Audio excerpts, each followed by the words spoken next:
If you haven't seen yet the introduction video and maybe the feature explanations video, I recommend you to do it since it may answer a bunch of questions you might have. As the title implies, I'm going to talk about the many times the warrior appeared during the main series of Final Fantasy games, and if it wasn't directly there, I tried to look through a FF14 lens to pinpoint the closest things. Before we start, I'd like to talk about one trivia related to the original Japanese name, Senshi. Since it can be translated as both warrior or fighter, they chose the latter for the first US localization of Final Fantasy I in 1990, and we had to wait for the Origins remake in 2003 on PlayStation for it to be officially renamed Warrior. The Warrior was always a strong character class wearing the heaviest armors and weapons, privileging HP, strength, and more or less defense, having either none or low magical abilities and stats, and often average or below average speed. Even though it was one of the 6 first jobs or classes of the series, more often than not, it wouldn't appear because its premises were too basic or too vanilla, just a strong man or woman, and was even replaced by knights or paladins as they could pull more tricks, but I'll talk about this in a later video, save for 2 episodes. Simply seeing through FF14's lens, the warrior was partially shaped by the berserker. The first game laid the foundations of what will be known as the warrior job of the Final Fantasy games.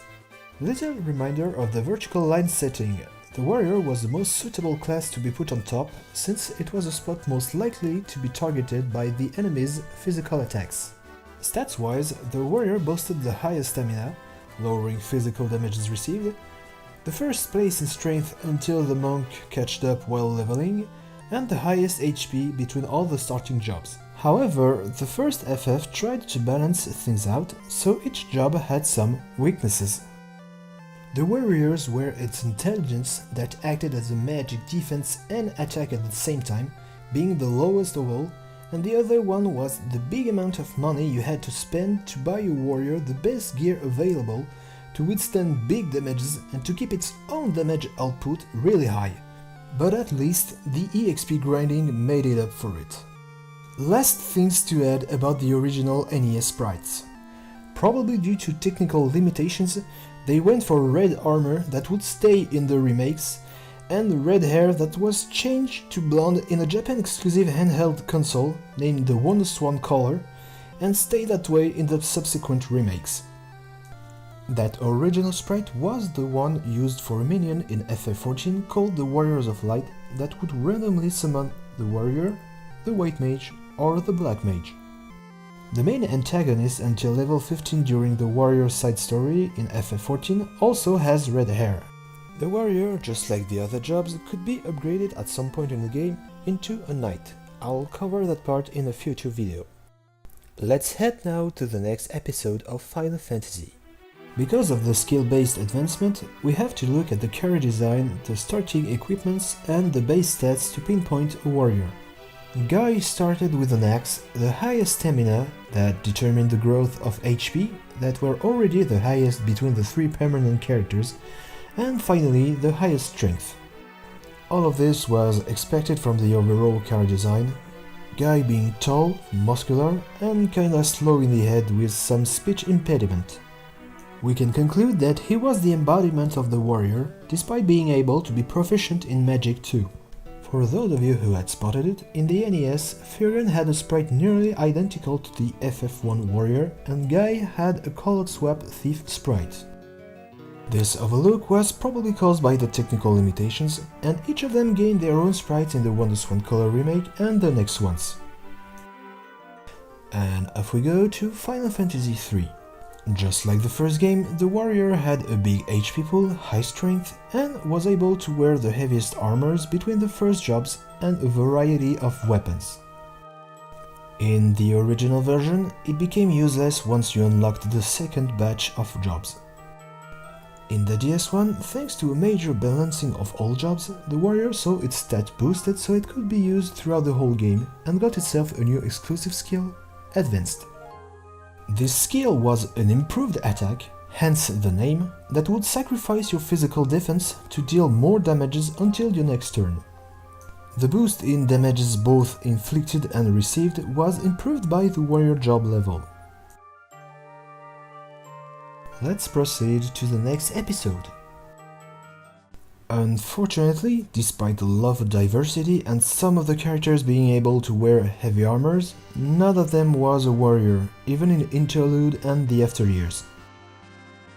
Paladin, Dark Knight, Dragoon, I'll cover them in another video. Without further ado, let's head to the next game. As weird as it sounds, there was no warrior job. There was, however, a job that got really close, the Knight, that could equip shields, armors, and swords, and passes these as abilities to other jobs, respectively at level 4, 5, and 6. At level 3, it will also unlock the two-handed ability, allowing you to sacrifice your shield slot so you could use your weapon with both hands and deal more damage. Throwback to the Knight jobs from Final Fantasy 1 and 3, it wasn't able to directly use white magic though. Finally, I can't ignore the Berserker job that influenced the warrior in FF11 and 14. This job only had 2 levels, Berserk at level 1, which was the default ability, and made your character attacking relentlessly until it died, and equip axes at level 2. I'll get back to the other abilities in the Paladin video, which was the name chosen in the French localization. No warrior again, the two-handed ability being unlocked through a relic, the Gauntlet, but not all weapons were concerned. The heavy armors could only be worn by a few number of characters. Talking about Cian, in the original SNES US localization named Final Fantasy III, he wasn't classified as a samurai but as a warrior. That was of course fixed in the subsequent remakes. Cloud Strife was the protagonist the closest to a warrior with his huge two-handed weapons like the Buster Sword, but also due to his past as a member of soldier who went through some body modifications and a tough training to become an elite fighter. Stats-wise, he had the highest base strength and magic. His limit breaks were all physically based, with only one of them dealing magical damages under some conditions, and were also the strongest between all the characters. In Final Fantasy XIV, his Buster Sword also appears when the melee classes use their limit breaks level 1 or 2. Nothing else to add, so let's go to the next one. All I said about Cloud Strife could be applied to Zack, even if Cloud appeared at some point throughout the story, making him unlock the Meteor Rain DMW.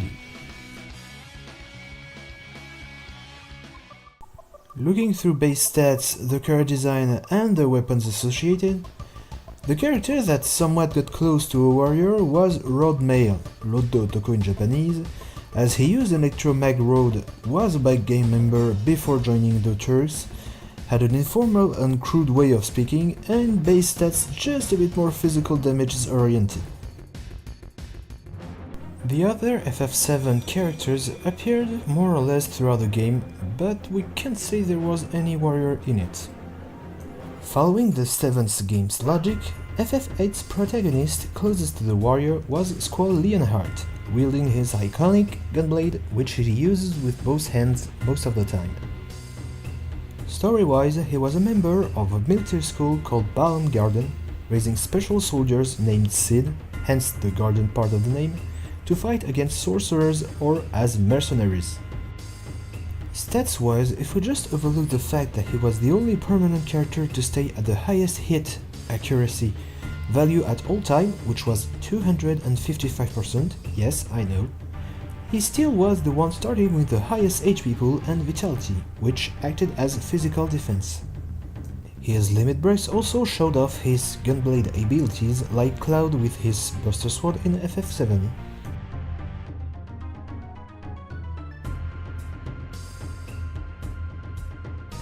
We are leaving the futuristic style and go back to the more fantasy landscape with Final Fantasy IX. On the warriors front, there wasn't any, but we had a knight, job often shown as better than the warrior, Steiner. He had the highest HP, defense and strength of all the characters. He was also one of the only protagonists able to wear heavy armor, the other one being Freya the Dragoon. One of his exclusive skill sets was Sword Art, that comprised some newcoming abilities aimed at crippling magical and physical enemy power, Magic Break and Power Break, as well as defenses Armor Break and Mental Break, a Dark Knight skill, Dark Side, and even a Samurai one, Yai Strike. The other skill set was Sword Magic that could only be used when Vivi the Black Mage was in the team and alive, and it allowed Steiner to exploit elemental weaknesses, skill set that appeared with the Mystic Knight in Final Fantasy V.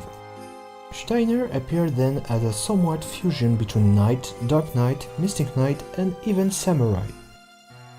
Off we go to Final Fantasy X.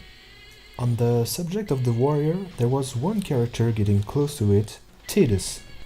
He was the only character using swords and shields as equipment. Stats-wise, he had access to nodes aimed at improving his fighter potential, such as accuracy, agility, which was speed, and evasion, but also strength, even though Auron had more of the latter on his side, and also the stats-crippling abilities Steiner had in FF9. His overall fighting style is important to remember for the next game.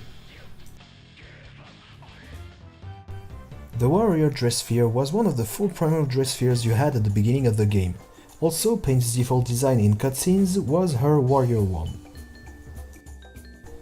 As I pointed out previously, Yuna mimicked Tidus every move, whether when attacking or the victory pose, as well as some of his replies, and her sword was Brotherhood, the iconic sword used by Tidus in cutscenes. This job had rather high strength and defense stats, even if others were better, but it had the break skills from FF10 and especially Sentinel that will allow you to sustain only 1 damage from physical attacks until your next turn. It also had access to a set of elemental skills like Steiner's Sword Magic in Final Fantasy IX and the Mystic Knight in FF5. Next! Here, the warrior is one of the 6 starting classes you can select when creating your character, the same 6 classes of the original Final Fantasy. It is aimed at tanking at low level since it is the only one able to wear the heavy armors between the first 6 jobs. It also has the Provoke skill, as well as Defender that lowers its attack by 25% while providing a 25% defense bonus. At higher level, the warrior can still be a good tank, but it is easily replaced by paladins and ninjas, yes I know, so the warrior goes back to being a DPS, a damaging role, thanks to Aggressor boosting its accuracy while lowering its evasion, and Berserk that is the polar opposite of Defender, lowering defense by 25% to boost attack by 25%. These skills are especially appreciated when setting the warrior as a subclass. The idea of mixing the warrior and the berserker archetypes will be used again in FF14. About the combat skills, the warrior has the most diversity in weapons proficiency, 13 different weapons and none of them lower than D, meaning that it's one of the best jobs to raise your side job skill caps. And of course, A- proficiency in axes, and it's the only job with A+ in great axes. You can guess why they gave great axes to warriors in FF14. As every character could buy all the licenses, save for the Espers and Limit Breaks, there wasn't any real warrior, so we need to look up at the character design and starting stats, equipments and licenses. Basch started with the highest HP and strength stats, being a former General Knight, his overall rough appearance and his starting license being axes, heavy armor and shield classified him as a warrior. Van was more akin to a thief.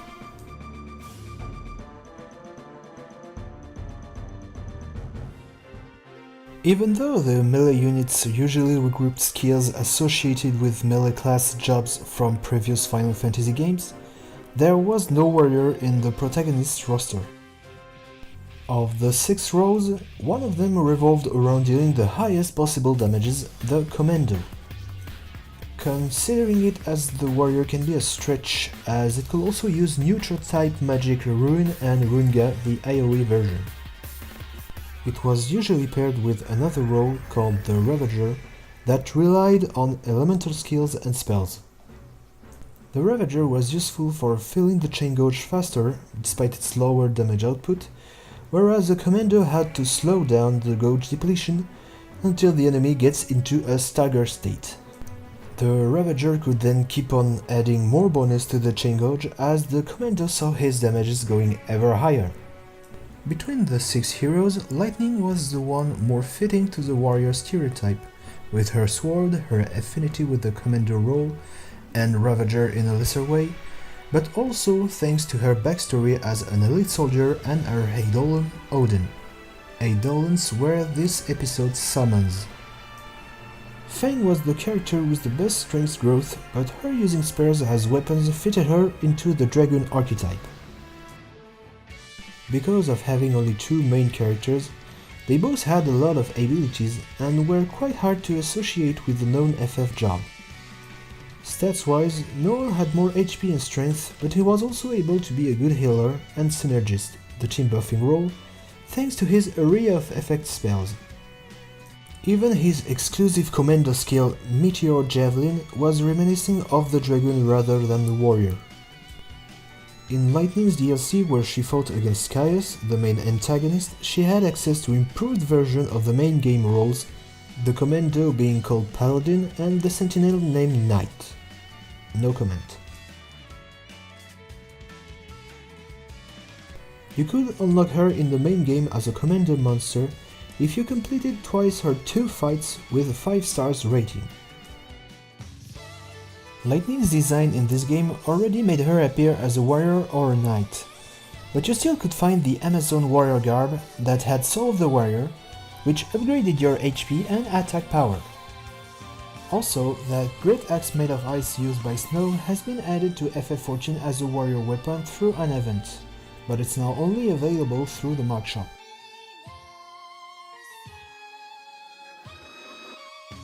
We finally arrive at the end of our first journey together. The Marauder is the class that is upgraded into the warrior's job. Like Final Fantasy XI, the warrior acts as a tank, a protecting role, aimed at keeping the enemy's attention, usually called aggro, boasting high HP pool and wearing heavy armors, allowing them to withstand damages healers or DPS never could. The warrior is more proficient in DPS than the other tanks.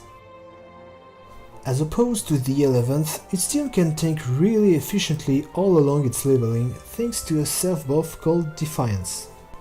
Unlocked almost at the same time as the warrior crystal job, it boosts your HP and the healing received while lowering your damage output. And it gets another self-buff called Deliverance, not stackable with Defiance, that improves your damage's output without any real penalty on survivability. These self-buffs work in a similar way. When you perform combos, you fill a beast gauge to execute some skills by consuming a chunk of it, or just sit on them to have a 1% boost each 10 points of the gauge. While in Defiance, the gauge bonus improves your parry chances, and the skills you can use improve your tanking potential, like Inner Beast that lowers the damage it's taking for 6 seconds after using it, while also providing a bit of self-healing for the amount of damage it did. Or Steel Cyclone that is an AoE with aggro bonus. While in Deliverance, the bonus affects your critical strike chances, and you can use DPS-oriented skills, one of them being Fell Cleave that is simply the warrior's strongest attack. The job side story revolves mostly around unleashing your inner beast without losing your grip on it, echoing the Berserker. The warrior job in FF14 is a tank through and through, thanks to his aggro boosting skills and abilities, his traits, and geared up with heavy armors, with an emphasis on being able to go berserk, leisurely, to get some really nice damage output even though not as high as DPS jobs. The times when it was only a lower knight or paladin are finally behind us.